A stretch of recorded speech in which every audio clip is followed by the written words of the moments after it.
Hello बच्चों, आज हम लोग स्टार्ट करने वाले हैं सीबीएसई का सैम्पल पेपर नंबर 2। ओके, आज हम लोग फिजिक्स के एमसीक्यू सेक्शन ए जो एमसीक्यू है और कुछ ऑब्जेक्टिव क्वेश्चन सब्जेक्टिव क्वेश्चन है उसे हम लोग डिस्कस करेंगे। ओके, सो स्टार्ट करते हैं। Question number 1, choose the correct answer from the given options. First is speed of light in A vacuum. Light की स्पीड वैक्यूम में क्या होती है?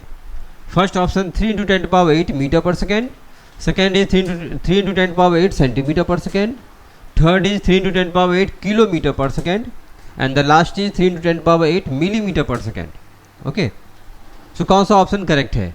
तो लाइट की जो स्पीड है ये एयर और वैक्यूम में क्या होती है? मैक्सिमम होती है। और इसकी वैल्यू कितनी होती है? इसकी वैल्यू होती है, याद रखोगे, 3 × 10⁸ मीटर पर सेकेंड। ओके, सो ये इसका करेक्ट वैल्यू है। तो आंसर क्या हो जाएगा बताओ? First one. ये रॉन्ग है, this is wrong, this one wrong. Okay, ये वैल्यू आपको याद रखनी है। Now see the question number 2, when the light travel from denser to rare medium. Light अगर डेंसर मीडियम से रेयर मीडियम में जाती है तो क्या क्या होती है? Angle I equal to angle R, incident angle equal to angle of refraction, incident angle is more than angle of refraction, incident angle is less than angle of refraction and last one is incident angle is more than equal to. ये equal sign है। Okay, math में पढ़े होगे, more than equal to is equal to angle of refraction. तो कौन सा option correct है? So देखो, this is rare medium, this is denser medium. Let suppose this is water, okay, और this is air. Okay, so light अगर water से air में जाएगी, डेंसर मीडियम से रेयर मीडियम में जाएगी, तो लाइट क्या होती है? Light bends away from normal. Okay, so light अगर यहाँ पे लाइट अगर जाएगी, सपोज ये सोर्स ऑफ लाइट है, तो लाइट ऐसे जाएगी सपोज। ओके, इस पे नॉर्मल मैंने ड्रॉ किया, दिस इज द नॉर्मल। तो लाइट अगर डेंसर मीडियम से रेयर मीडियम में जाएगी, इस bends away from normal. Okay, इसका ओरिजिनल ये इधर इस डायरेक्शन में पास करेगी। ओके, लाइट की ओरिजिनल डायरेक्शन क्या है? लाइट की ओरिजिनल डायरेक्शन ये है, लेकिन ये इस पाथ को फॉलो करेगी, bends away from normal, normal से दूर की ओर जाएगी। ओके, तो दिस इज नॉर्मल। सो अगर इस फिगर में देखोगे तो ये angle is angle of incident and this angle is angle of refraction. Okay, so incident angle is less than angle of refraction, angle R is more than angle of incident. Okay, just इसका reverse, अगर light इसमें denser medium से किस में जा रही है? Rare medium में। और अगर इसका रिवर्स, लाइट अगर रेयर से डेंसर में जाएगी, okay, suppose this is rare medium, this is denser medium, light move from air to water. Okay, rare medium से डेंसर मीडियम में जा रही है, तो लाइट क्या होती है? Bends towards normal. ओके, तो इस केस में लाइट नॉर्मल की ओर बेंड करती है। ओके, सपोज लाइट ऐसे जा रही है, अब इस केस में नॉर्मल मैंने ड्रॉ किया, ये इसकी नॉर्मल। ओके, तो याद रखनी है, लाइट अगर रेयर मीडियम से डेंसर मीडियम में जाती है, बेंड्स टुवर्ड्स नॉर्मल, तो लाइट इस पाथ को फॉलो करेगी। ओके, लाइट की ओरिजिनल डायरेक्शन क्या है? This is the original direction of light. तो इस केस में अगर आप देखोगे तो this is the angle of incident I, this is angle of refraction R. तो angle of incident is more than angle of refraction. Okay, angle of incident is more than equal to angle of refraction when light goes from rare medium to denser medium. Okay, light अगर rare medium से denser medium में जाएगी, तो याद रखना है दोनों। तो इसका आंसर क्या होगा? Light travel from denser medium to rare medium, angle of R is more than angle of I. Okay, angle of R is more than angle of I. Answer क्या हो जाएगा इसका? C. Now question number 3, when a ray of light is incident normally on the surface of separating two media. दो medium है ना, this is the first medium और ये second medium, ये इंटरफेस है, ये दोनों को सेपरेट कर रही है। ओके, अब जो लाइट है इंसिडेंट हो रही है नॉर्मली का मतलब इस सरफेस पे परपेंडिकुलरली लाइट इंसिडेंट हो रही है। ओके, तो लाइट ऐसे इंसिडेंट हो रही है। इससे पहले क्या था? लाइट एंगल पे इंसिडेंट हो रही थी, इस केस में लाइट नॉर्मली इंसिडेंट हो रही है। Okay, then angle of R equal to 0, angle of R equal to 90 degree, angle of I R equal to 0, none of these. Okay, so अगर इस ऐसा कंडीशन है तो नॉर्मल कैसे बनेगा? नॉर्मल तो इंटरफेस पे परपेंडिकुलर होती है, तो ये नॉर्मल का डायरेक्शन ये भी ले लो। ओके, जनरली अगर देखोगे ये नॉर्मल होता है, ओके, ये नॉर्मल होती है और इंसिडेंट एंगल ऐसे हम लोग लेते हैं, ये जनरल केस है, नॉर्मल ये और this is the angle of incident. तो ये एंगल कितना होगा angle of incident, this is the incident ray, ठीक है।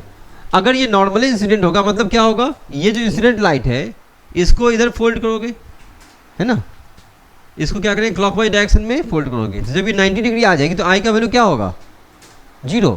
अगर इसको तुम बैंड करोगे नॉर्मल की ओर तो आई की वैल्यू क्या होगी, डिक्रीज करेगी, ओके। और जब ये इंसिडेंट लाइट नॉर्मल के डायरेक्शन में आ जाएगा तो आई की वैल्यू क्या होगी 0, ओके।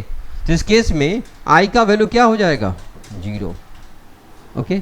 और जब आई की वैल्यू 0 होगी तो आर की वैल्यू क्या होगी, आर की वैल्यू भी 0 हो जाएगी, angle of R equal to angle of 0, okay. तो आई और आर की वैल्यू क्या हो जाएगी 0 हो जाएगी। तो याद रखनी है अगर लाइट नॉर्मली इंसिडेंट होती है तो उस केस में एंगल ऑफ इंसिडेंट और एंगल ऑफ रिफ्रैक्शन दोनों की वैल्यू क्या हो जाती है 0, ओके। प्लेन मिरर में भी ऐसा केस होता है, ये इंटरफेस है, सपोज ये एयर है और ये वाटर है, इस वाले कंडीशन में है। लेकिन इसका एग्जांपल एक और देख सकते हो, अगर हमारे पास प्लेन मिरर है, suppose this is a plane mirror, है ना, प्लेन मिरर में पढ़े होगे अगर लाइट इंसिडेंट होती है ऐसा perpendicular to the plane mirror तो उस केस में क्या होती है angle of incident angle of reflection, angle of reflection उस केस में भी 0 हो जाती है, ओके। तो this is for this case and this is for this case, okay. So light अगर इंटरफेस पे परपेंडिकुलरली इंसिडेंट हो रही है उस केस में भी आई और आर की वैल्यू 0 होगी। लाइट अगर प्लेन मिरर पे भी नॉर्मली इंसिडेंट हो रही है तो उस केस में भी आई और आर की वैल्यू 0 होगी। Angle of incident angle of reflection बोलेंगे यहाँ पे एंगल ऑफ इंसिडेंट और एंगल ऑफ रिफ्रैक्शन बोलेंगे, ओके।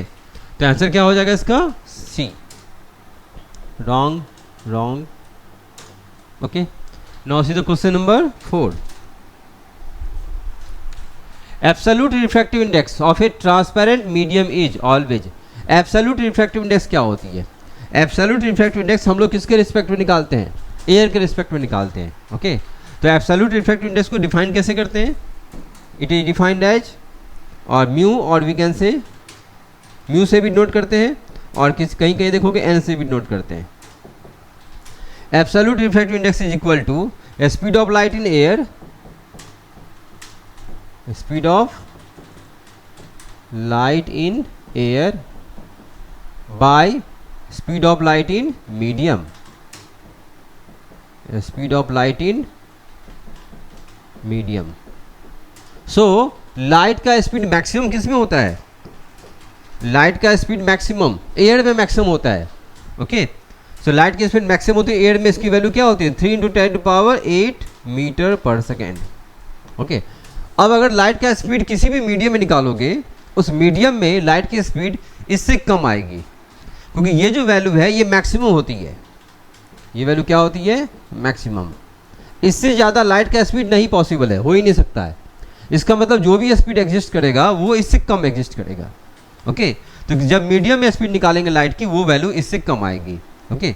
तो अगर इससे कम वैल्यू, सपोज मैंने कुछ रेंडमली वैल्यू ले लिया, ओके, लेट सपोज मैंने यूज़ किया 2 × 10⁸, ओके। जो भी वैल्यू आएगी मीडियम में इससे तो कम आएगी ना, तो इससे कम आएगी, लेट सपोज ये वैल्यू। तो डिनोमिनेटर अगर कम है और नोमिनेटर की वैल्यू ज़्यादा है, ये दोनों टर्म तो कैंसिल हो जाएगा, ओके। नोमिनेटर अगर ज़्यादा है डिनोमिनेटर कम है, जब डिवाइड करो तो ये वैल्यू क्या होगा, this is always more than 1। आई बात समझ में, डिनोमिनेटर अगर कम है नोमिनेटर ज़्यादा है, जब डिवाइड करोगे तो वो वैल्यू 1 से ज़्यादा आएगी। तो आंसर क्या होगा इसका, smaller than 1 no, greater than 1 yes, lies between 0 and 1 no, negative no, okay. Now see the question number 5। Work done by force acting on an object is equal to. किसी object पे जब work लगती है वो किस पे depend करता है, वर्क किसके बराबर होती है, ओके। तो वर्क का फॉर्मूला क्या होता है, लेट सपोज ये सरफेस ले लो, इस पे मैंने एक ब्लॉक कंसीडर किया, इस पे आप फोर्स अप्लाई करोगे, है ना।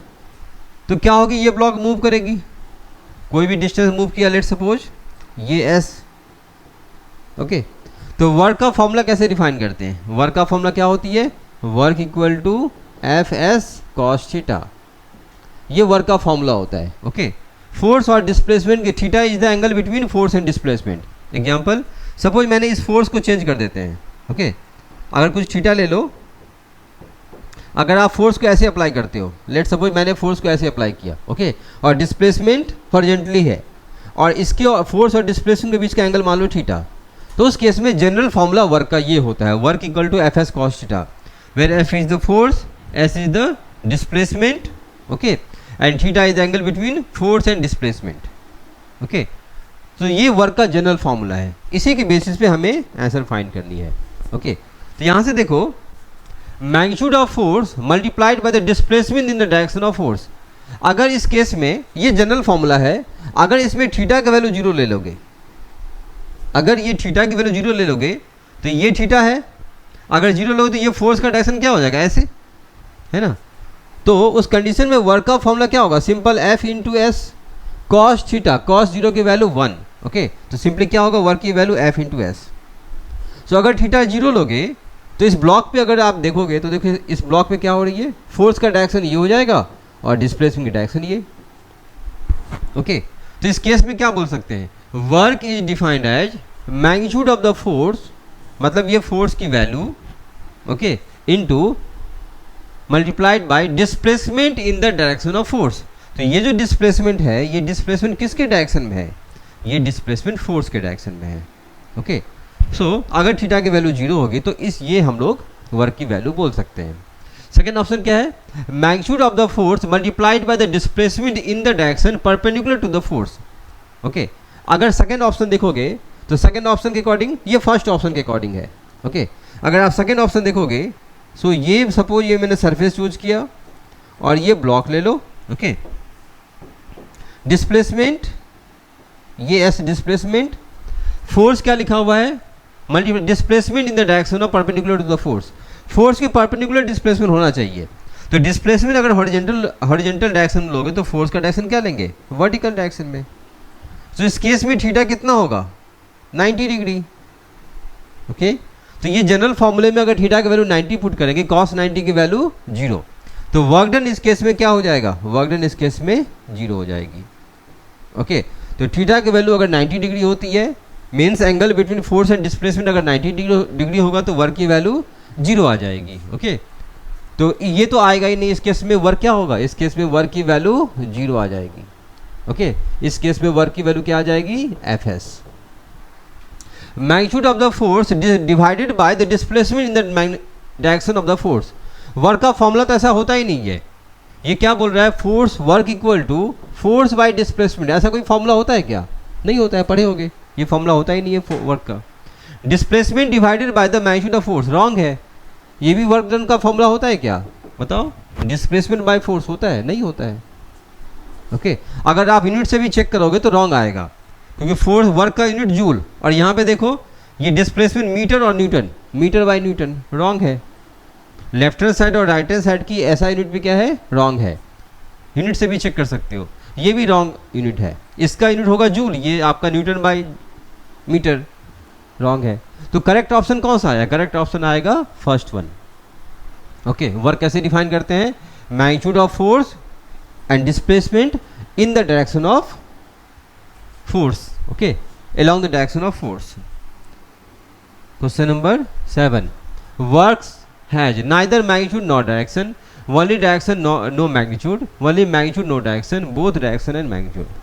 तो वर्क जो होती है, वर्क का फॉर्मूला सिंपल होता है एफ एस कॉस थीटा, ये जनरल फॉर्मूला होता है। ओके, सो वर्क में देखो ये कॉस, ये मैग्नीट्यूड लिखा जाता है, फोर्स का मैग्नीट्यूड। जैसे पहले वाले क्वेश्चन में देखोगे डिफाइन कैसे किए हैं वर्क को, मैग्नीट्यूड ऑफ फोर्स, देखो लिखा हुआ है मैग्नीट्यूड ऑफ फोर्स। ओके, तो फोर्स का मैग्नीट्यूड लेते हैं, जब किसी टर्म का मैग्नीट्यूड आप फाइंड करोगे तो उसकी डायरेक्शन उसमें नहीं मेंशन होता है, जब आप मैग्नीट्यूड निकाल रहे हो तो उसकी एब्सोल्यूट वैल्यू देखते हैं, उसकी डायरेक्शन हम लोग कंसिडर नहीं करते हैं। ओके, सो इस क्वेश्चन के अकॉर्डिंग अगर आप देखोगे, so work has neither magnitude nor direction, मतलब मैग्नीट्यूड का मतलब उसमें वैल्यू होगा ही नहीं, वर्क की वैल्यू कुछ भी नहीं आएगी। ओके, जीरो भी नहीं, नाइदर मैग्नीट्यूड मतलब कुछ होगा ही नहीं, एग्जिस्ट नहीं करेगा, ये तो रॉन्ग है ना, वर्क की वैल्यू तो होती है कुछ ना कुछ, पॉजिटिव होता है, नेगेटिव होता है, जीरो होता है, वैल्यू तो होगी। ओके, नाइदर लिखा हुआ है, और डायरेक्शन। तो डायरेक्शन नहीं होता है वर्क में, क्योंकि वर्क जो है ये स्केलर क्वांटिटी है, इसकी न्यूमेरिकल वैल्यू होगी, ये डायरेक्शन पे डिपेंड नहीं करता है। फोर्स डायरेक्शन पे डिपेंड करता है, डिस्प्लेसमेंट डायरेक्शन पे डिपेंड करती है, ओके, वेलोसिटी डायरेक्शन पे डिपेंड करती है, ये सब वेक्टर क्वांटिटी है। लेकिन जो आपका स्पीड है, डिस्टेंस है, वर्क है, काइनेटिक एनर्जी है, पोटेंशियल एनर्जी है, ये सब डायरेक्शन पे डिपेंड नहीं करती है। मैग्नीट्यूड इसकी होती है, मैग्नीट्यूड की वैल्यू 0 हो सकता है, पॉजिटिव हो सकता है, कोई भी न्यूमेरिकल वैल्यू हो सकती है, okay. So neither magnitude nor direction, ये रॉन्ग है। वर्क का मैग्नीट्यूड होता है, डायरेक्शन नहीं होती है। Only direction no magnitude, direction होता है, मैग्नीट्यूड नहीं होती है, मतलब उसकी न्यूमेरिकल वैल्यू नहीं होती है, ये तो रॉन्ग है, okay. Only magnitude no direction, ये बोला डायरेक्शन नहीं होता है, करेक्ट है, डायरेक्शन नहीं होता सही है, लेकिन only magnitude, yes. Both direction and magnitude, नहीं, मैग्नीट्यूड होती है, डायरेक्शन नहीं होती है। वर्क जो है इसकी मैग्नीट्यूड होती है, ओके। मैग्नीट्यूड का मतलब इसकी न्यूमेरिकल वैल्यू आएगी, 5 joule, 10 joule, 100 joule, okay, 0 joule, ठीक है, कोई भी न्यूमेरिकल वैल्यू होती है। डायरेक्शन इसका नहीं होता है, बस ये याद रखना है, इसकी डायरेक्शन नहीं होती है। डायरेक्शन किसका होता है? फोर्स का होता है, वेलोसिटी का होता है, डिस्प्लेसमेंट का होता है, मोमेंटम का होता है, ओके। इस क्वांटिटी की डायरेक्शन नहीं होती है। तो आंसर क्या हो जाएगा इसका? Third, only magnitude no direction. Question number 7, a force of 5 newton is acting on an object, ठीक है, फोर्स की वैल्यू गिवन है, the object is displaced through 2 metre, the direction of force, the work done is, तो work का formula भी just मैंने बताया, F into S, in the direction of force, in the direction of force का मतलब क्या हो गया? थीटा का वैल्यू हम लोग 0 लेंगे। आया समझ में? जो वर्क का मैंने जनरल फॉर्मूला बताया था एफ एस कॉस थीटा, उसमें थीटा का वैल्यू क्या लोगे? 0, क्योंकि इन द डायरेक्शन ऑफ फोर्स लिखा हुआ है। तो थीटा का वैल्यू 0 लोगे तो cos 0 डिग्री 1, तो वर्क का फॉर्मूला ये आएगा, ओके। तो फोर्स क्या गिवन है? 5, और डिस्प्लेसमेंट हाउ मच? 2, तो 5 इंटू 2 कितना हो जाएगा? 10 जूल। क्लियर है? तो आंसर क्या होगा इसका? बी।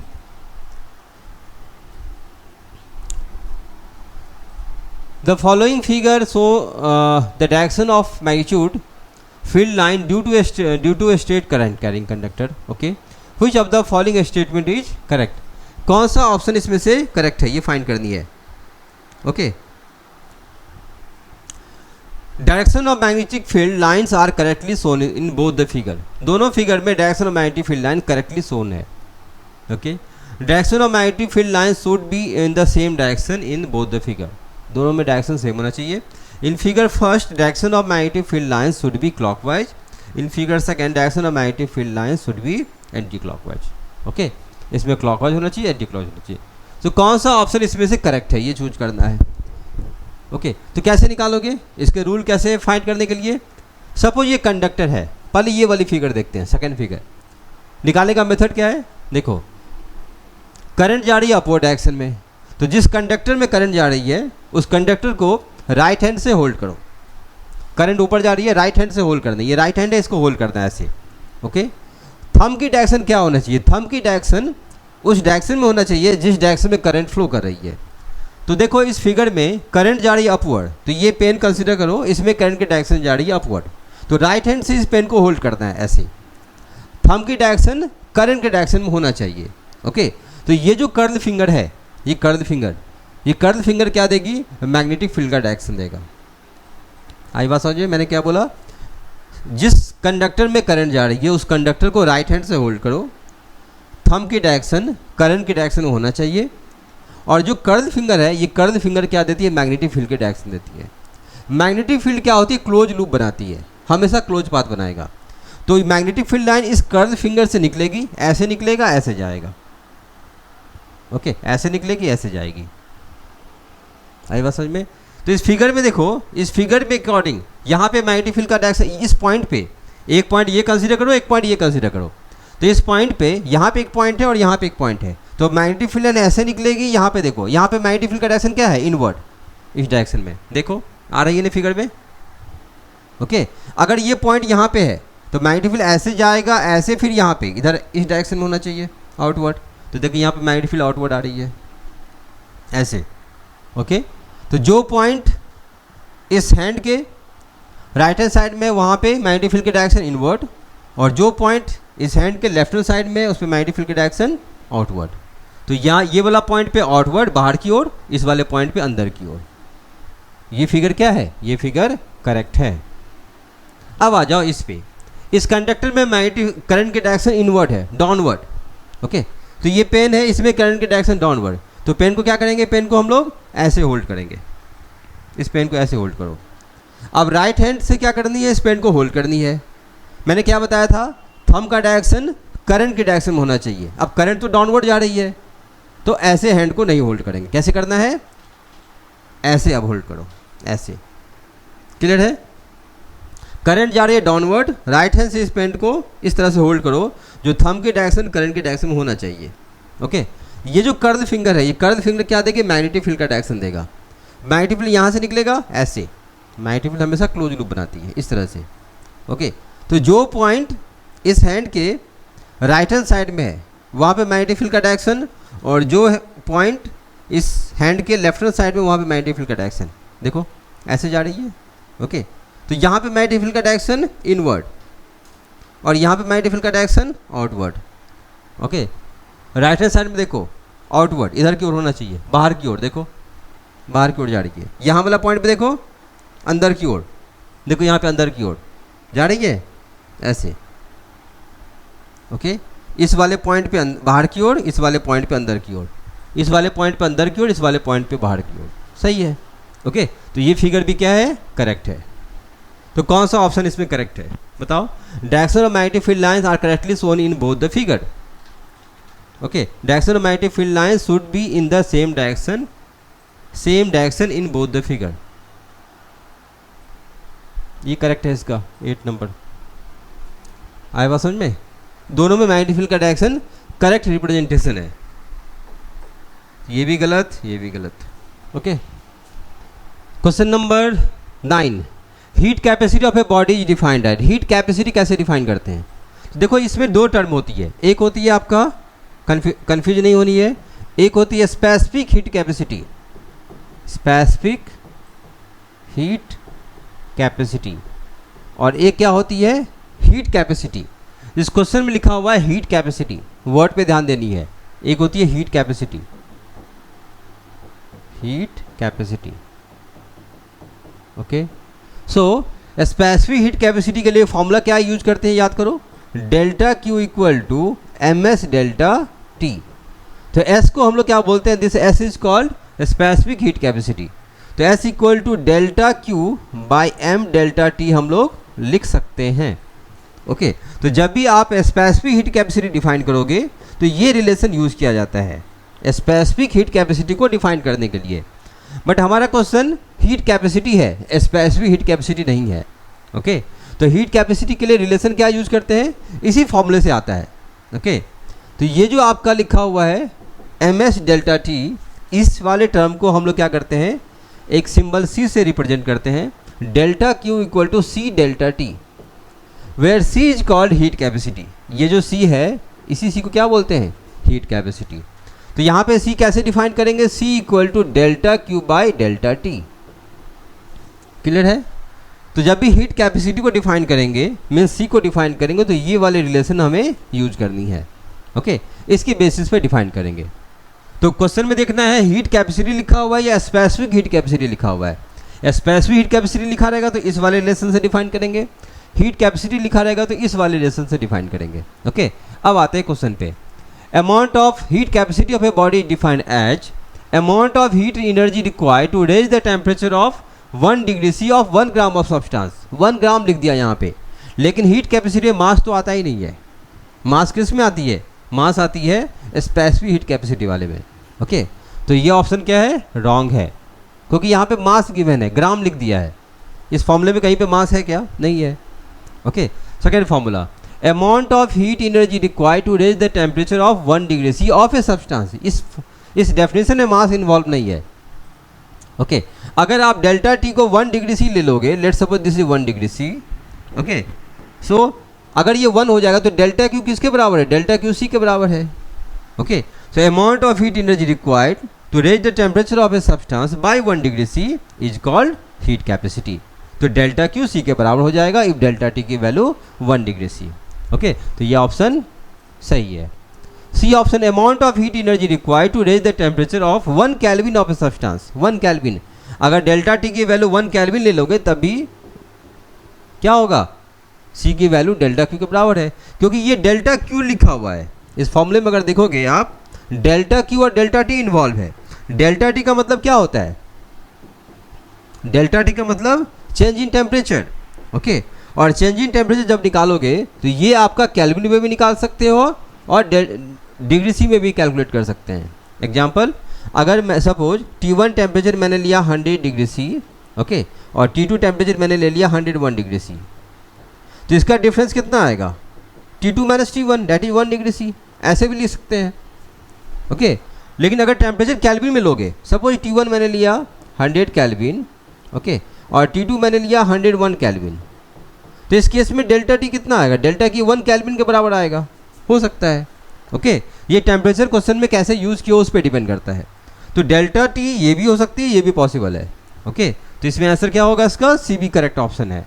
सो कौन सा करेक्ट ऑप्शन है, डी में देखो लिखा हुआ है B and C, so D is the more correct option. Now see question number 10,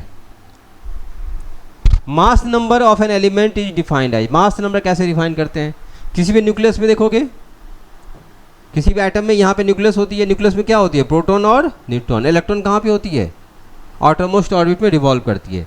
electron का मास बहुत कम होता है, 9.1 × 10⁻³ kg। प्रोटॉन और न्यूट्रॉन की मास अप्रॉक्सीमेट सेम होती है। ओके, सो मास नंबर कैसे डिफाइन करते हैं, मास नंबर जो होती है बेसिकली न्यूक्लियस का टोटल मास होता है। ओके, तो मास नंबर कैसे डिफाइन करते हैं, it is defined as sum of number of neutron plus number of proton. Okay, so mass number is defined as number of proton in the nucleus, number of proton in the nucleus, no, क्योंकि nucleus में proton neutron दोनों होता है। Number of neutron in the nucleus, no, ये भी wrong है। Total number of proton and neutron, yes, C is correct. Total number of proton, electron भी लिख लिया, इलेक्ट्रॉन तो होता ही नहीं न्यूक्लियस में। ओके, इलेक्ट्रॉन का मास वेरी स्मॉल होती है, 10,000 टाइम्स कम होती है न्यूट्रॉन और प्रोटॉन से। Frequency of A freely vibrating body is called, freely vibrating body का फ्रीक्वेंसी क्या होता है, फ्रीली वाइब्रेटिंग। कोई बॉडी अगर फ्रीली वाइब्रेट करेगी तो उसकी फ्रीक्वेंसी क्या बोलेंगे, उस फ्रीक्वेंसी को हम लोग नेचुरल फ्रीक्वेंसी बोलते हैं। ओके, और कहीं से कोई डिस्टर्बेंस नहीं है, कोई हर्डल नहीं है, ओके, कोई डैम्पिंग वहाँ पे नहीं है, तो उस केस में उस बॉडी का जो अपना फ्रीक्वेंसी होगा उसे क्या बोलते हैं, नेचुरल फ्रीक्वेंसी। ओके, सो बीट्स नहीं होती है, एको भी नहीं होती है, रेजोनेंस भी नहीं होता है, natural frequency. Okay, question number 12, which of the following is non ohmic conductor. Non ohmic conductor कौन सा है, नॉन ओमिक कंडक्टर मतलब क्या हुआ, ऐसा कंडक्टर जो ओम्स लॉ को फॉलो नहीं करता है। ओम्स लॉ किसको फॉलो करती है, ओम्स लॉ का मतलब V = IR। करंट और वोल्टेज के बीच का ग्राफ कैसा होना चाहिए, स्ट्रेट लाइन होना चाहिए। अगर आप करंट और वोल्टेज के बीच में ग्राफ ड्रॉ करोगे, ठीक है, तो ग्राफ अगर स्ट्रेट लाइन आएगा इसका मतलब ये ओमिक कंडक्टर है, अगर स्ट्रेट लाइन नहीं आएगा इसका मतलब नॉन ओमिक कंडक्टर है। ओके, तो filament of A bulb, nichrome, copper, silver. Copper silver तो प्योर मेटल है, जानते होगे, कॉपर सिल्वर नाइक्रोम, तो ये ओम्स लॉ को फॉलो करती है। लेकिन जो बल्ब की जो फिलामेंट होती है ये ओम्स लॉ को फॉलो नहीं करती है। कोई जैसे ही आप स्विच ऑन करते हो उसकी टेम्परेचर सडनली राइज करता है। जैसे आप बल्ब का स्विच ऑन करोगे, बल्ब ग्लो करती है। बल्ब कैसे ग्लो करती है, वो हीटेड होता है। Okay, with in fraction of second bulb काफ़ी ज़्यादा हीटेड हो जाती है। ओके, और जानते होगे मैंने बताया था कि टेम्परेचर बढ़ाने से बल्ब की रेजिस्टेंस क्या होती है, बढ़ती है। ओके, तो जो फिलामेंट है टंगस्ट, जो बल्ब की फिलामेंट है वो टंगस्टन की बनी होती है। ओके, फिलामेंट किसका बना होता है, टंगस्टन की, है ना। इसका मेल्टिंग पॉइंट वेरी हाई होती है। Okay, around 3300 degree C. तो जैसे ही आप स्विच ऑन करते हो वो सडनली उतनी टेम्परेचर को एक्वायर कर देती है। ओके, तो रेजिस्टेंस जो होगा उसका ड्रास्टिकली चेंज करती है उस केस में। पढ़े होगे टेम्परेचर बढ़ाने से रेजिस्टेंस उसकी इंक्रीज करती है। सो जो फिलामेंट है ये नॉन ओमिक कंडक्टर है। इस कंडीशन में करंट और वोल्टेज का ग्राफ स्ट्रेट लाइन नहीं आता है, तो ये हमें याद रखना है। नाउ क्वेश्चन नंबर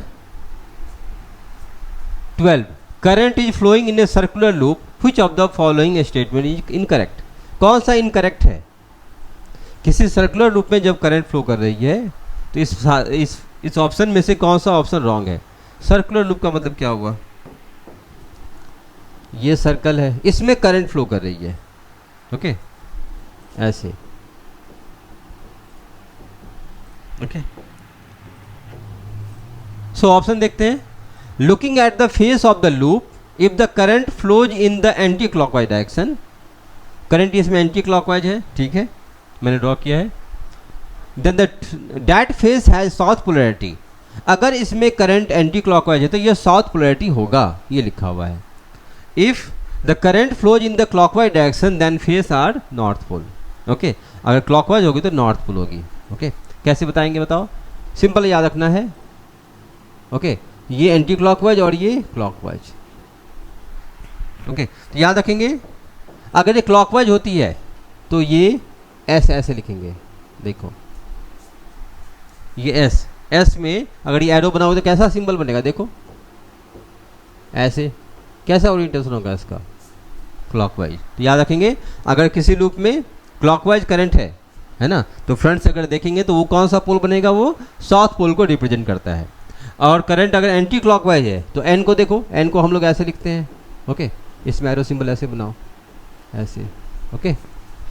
सो अगर करंट कैसा है, एंटी क्लॉकवाइज है, इसका मतलब ये किस पोल को रिप्रेजेंट करेगा, ये नॉर्थ पोल को रिप्रेजेंट करेगा, ओके। लेकिन इस ऑप्शन के अकॉर्डिंग क्या है, ये तो रॉन्ग दिया हुआ है, देखो anti clockwise current, anti clockwise, anti clockwise क्या रिप्रेजेंट करती है, नॉर्थ पोल, ओके। इसमें क्या लिखा हुआ है, साउथ पोल, रॉन्ग है, okay.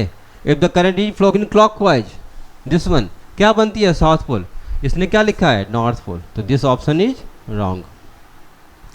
Near the center of the loop the magnetic field lines are nearly parallel, center of the loop, okay.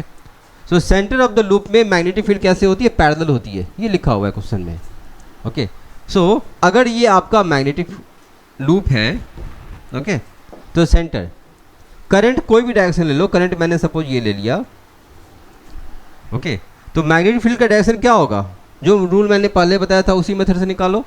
Current जा रही है अपवर्ड, राइट हैंड से होल्ड करो, मैग्नेटिक फील्ड यहाँ से निकलेगा ऐसे, तो सेंटर पे अगर देखोगे तो सेंटर पे मैग्नेटिक फील्ड का डायरेक्शन कैसा है, इनवर्ड, अंदर की ओर, ओके। यहाँ पे करंट ऐसे, फिर करंट ऐसे जाएगी, इसके अकॉर्डिंग देखो करंट ऐसे निकलेगा, तो सेंटर पे मैग्नेटिक फील्ड का डायरेक्शन कैसा है, इनवर्ड। सो अगर करंट का डायरेक्शन तुम कुछ भी लोगे, क्लॉकवाइज और एंटी क्लॉकवाइज, इसके सेंटर पे मैग्नेटिक फील्ड का डायरेक्शन क्या होगे, इनवर्ड टू द प्लेन और may be outward to the plane, okay. तो सारा मैग्नेटिक फील्ड सेंटर पे कैसे होगा, अंदर की ओर, और नहीं तो बाहर की ओर, ओके। तो अंदर की ओर मैग्नेटिक फील्ड या बाहर की ओर मैग्नेटिक फील्ड, ये कैसा होगा, पैरेलल, ओके। सारे लाइंस अंदर की ओर जाएंगे, जितने सारे मैग्नेटिक फील्ड होंगे सब अंदर की ओर जाएंगे, ओके। तो सारे मैग्नेटिक लाइंस कैसे होंगे, पैरेलल हो जाएंगे, okay. So near the center of the loop the magnetic field lines are nearly parallel, ये करेक्ट लग रहा है। आगे देखते हैं, magnetic field lines becomes denser if the current in the loop is increase, okay. magnetic field lines become denser if the current in the loop is increased. At the center of the magnetic field lines are along the axis of the loop and normal to the, तो wrong option पूछा है ना, wrong option तो यही है, ये तो correct option है, ओके। और ये भी करेक्ट है, क्योंकि मैग्नेटिक फील्ड लाइंस क्या होती है, करंट की वैल्यू जब इंक्रीज करोगे तो मैग्नेटिक फील्ड लाइन उसमें इंक्रीज करती है, भरे होगे। मैग्नेटिक फील्ड क्या होती है, करंट के डायरेक्टली प्रोपोर्शनल होती है, करंट को आप बढ़ाओगे तो मैग्नेटिक फील्ड बढ़ेगी, मैग्नेटिक फील्ड बढ़ने का मतलब है मैग्नेटिक लाइंस उसमें बढ़ेगी, तो मैग्नेटिक लाइंस बढ़ेगी तो वो और ज़्यादा डेंसर हो जाएगा, तो ये आपका सही ऑप्शन है, ओके। बी भी करेक्ट है, सी भी करेक्ट है।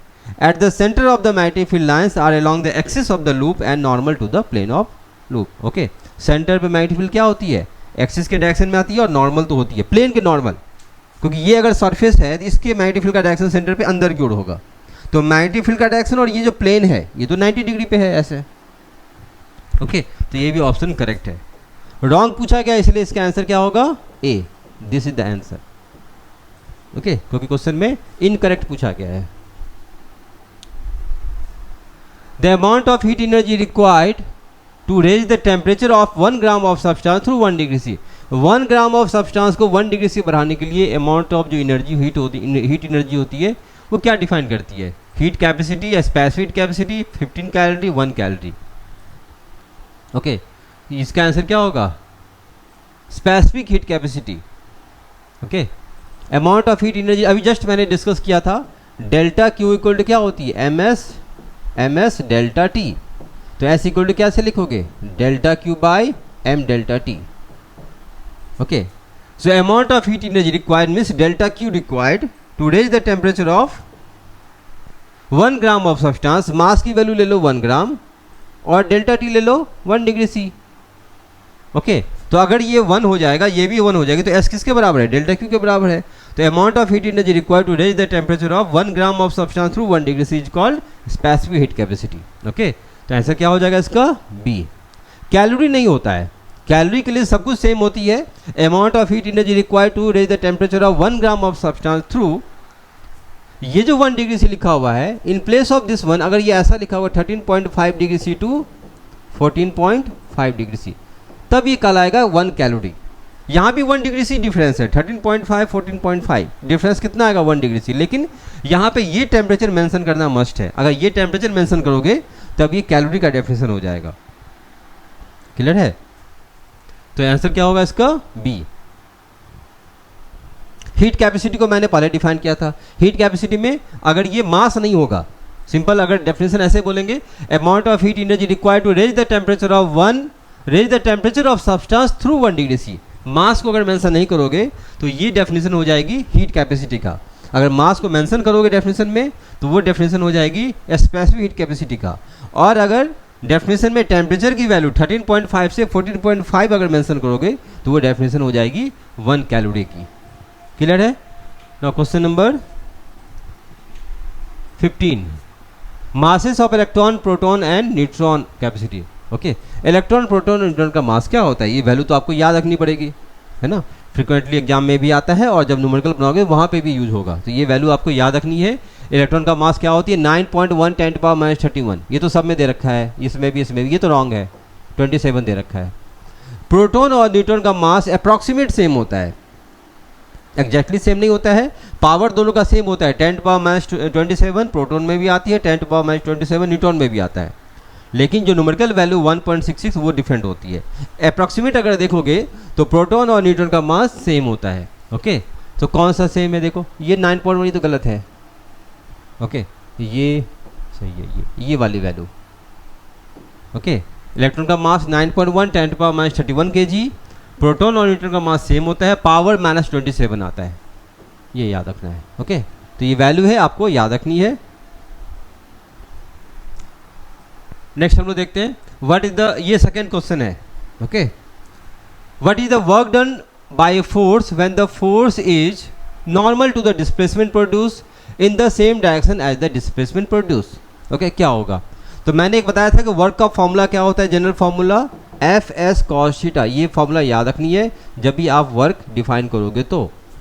ओके, ये ब्लॉक है, फोर्स को मैंने ऐसे अप्लाई किया, डिस्प्लेसमेंट इस डायरेक्शन में है, फोर्स और डिस्प्लेसमेंट के बीच का ये एंगल थीटा। ओके, तो फर्स्ट क्वेश्चन क्या है? Normal to displacement produce. Okay, work done, what is the work done by force and displacement क्या है? नॉर्मल टू फोर्स, फोर्स के नॉर्मल। ओके, तो अगर ये डिस्प्लेसमेंट है तो फोर्स क्या लोगे? इसके नॉर्मल, मतलब ऐसा होना चाहिए फोर्स। ओके, तो फोर्स और डिस्प्लेसमेंट के बीच का एंगल क्या बनेगा बताओ? 90 डिग्री फर्स्ट वाले केस में। तो फर्स्ट के अकॉर्डिंग थीटा कितना होगा? 90 degree.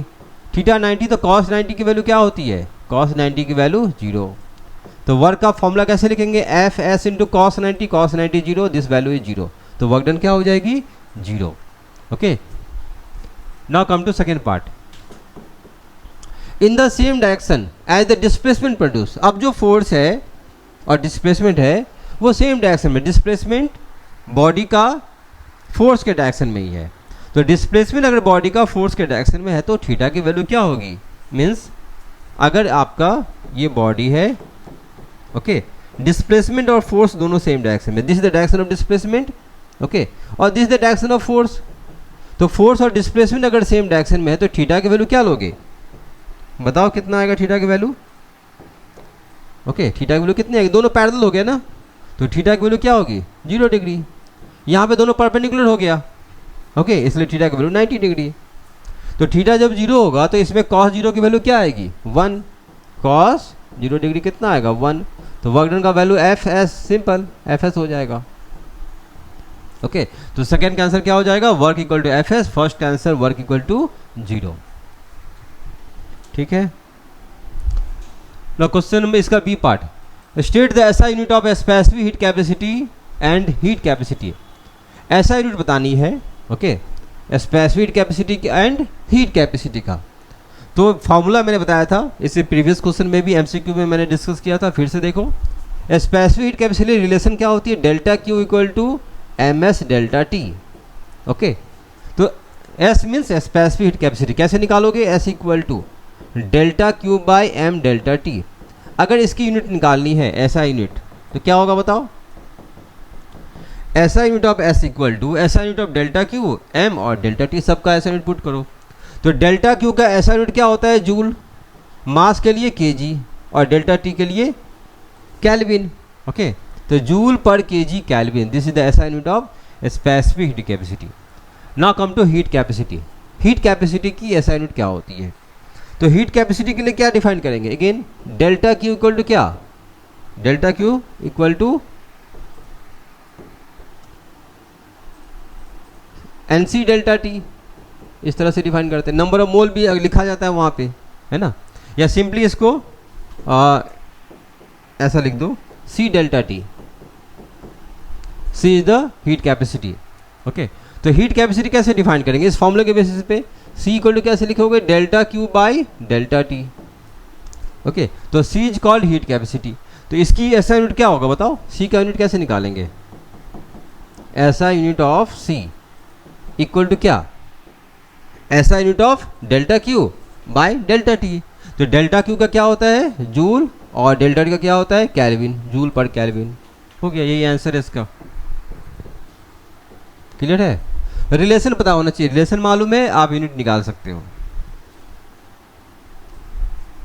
State the two condition under which the work done could be zero. कौन से दो कंडीशन में वर्क डन जीरो होगा, किस कंडीशन में वर्क डन जीरो होगा। ओके, स्टार्ट फिर वहीं से करते हैं। वर्क का फॉर्मूला मैंने क्या बताया था, वर्क का formula F S cos theta.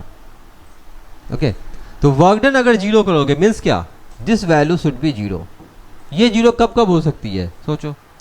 पहला केस, ये पॉसिबिलिटी क्या है, अगर फोर्स जीरो होगा, मतलब कोई ब्लॉक रखा हुआ है उस पर फोर्स नहीं लग रही है, या फोर्स लग भी रही है तो सारे फोर्स का जो रिजल्टेंट है वो जीरो आ रहा है ना। सपोज ये सरफेस है, इस पर ब्लॉक रखा हुआ है, इस पर मैंने कोई भी फोर्स नहीं अप्लाई किया, फोर्स का वैल्यू जीरो। ओके, तो फोर्स का वैल्यू जीरो होगा तो उस कंडीशन में नेट फोर्स जीरो हो जाएगी, तब भी वर्क डन जीरो हो जाएगा। और अगर फोर्स लग भी रही है, सपोज फोर्स लग भी रही है, सपोज मैंने इधर अप्लाई किया 10 न्यूटन और इधर भी मैंने अप्लाई किया 10 न्यूटन, फोर्स जीरो नहीं है, फोर्स लग रही है, लेकिन लेफ्ट हैंड साइड और राइट हैंड साइड दोनों इक्वल अमाउंट ऑफ फोर्स लग रहा है ना। तो ऐसा नहीं बोलेंगे फोर्स नहीं लग रही है, फोर्स तो लग रही है, लेकिन इस फोर्स का नेट वैल्यू जीरो है ना। इस कंडीशन में क्या बोल सकते हैं, नेट फोर्स यहाँ पे जीरो है और यहाँ तो फोर्स ही जीरो है, दोनों अलग चीज़ें हैं।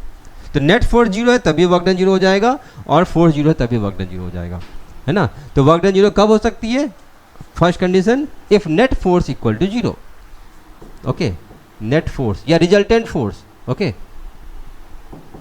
और क्या बोल सकते हैं, रिजल्टेंट फोर्स। रिजल्टेंट फोर्स अगर जीरो होगी तभी वर्क डन क्या हो जाएगा, जीरो हो जाएगा। और डिस्प्लेसमेंट जीरो, डिस्प्लेसमेंट जीरो मतलब किसी बॉडी पे फोर्स लगा रहे हो और बॉडी मूव ही नहीं कर रही है, तो बॉडी तो मूव नहीं करेगा तो डिस्प्लेसमेंट क्या होगा, जीरो। जैसे ये वाल है, इस वाल पे अगर तुम फोर्स लगाओगे तो ये वाल मूव करेगा क्या, नहीं मूव करेगा। सुबह से शाम तुम फोर्स लगाओ, वाल मूव करेगा नहीं, तो डिस्प्लेसमेंट क्या होगा, जीरो। तो उस कंडीशन में भी वर्क डन जीरो हो जाएगी। ओके, तो सेकंड क्या ले सकते हैं, डिस्प्लेसमेंट जीरो, है ना, मीन्स डिस्प्लेसमेंट क्या होगा इसका, जीरो। तो अगर डिस्प्लेसमेंट जीरो हो जाएगा तब भी उस कंडीशन में वर्क डन जीरो हो जाएगी। थर्ड पॉसिबिलिटी क्या है, cos theta zero, cos theta zero, है ना। तो कॉस थीटा जीरो का मतलब थीटा कितना होना चाहिए, थीटा की वैल्यू 90 डिग्री, है ना। मतलब फोर्स और डिस्प्लेसमेंट दोनों परपेंडिकुलर होगा। अगर आपका डिस्प्लेसमेंट ऐसा है, फोर्स ऐसा है, तो उस कंडीशन में भी वर्क डन क्या होती है, जीरो होती है। एग्जाम्पल क्या बताओगे इसका, अगर इस वाले का एग्जाम्पल बताना होगा सर्कुलर मोशन में, इसके एग्जाम्पल क्या है, सर्कुलर मोशन। याद रखोगे ये भी एग्जाम में क्वेश्चन आते हैं।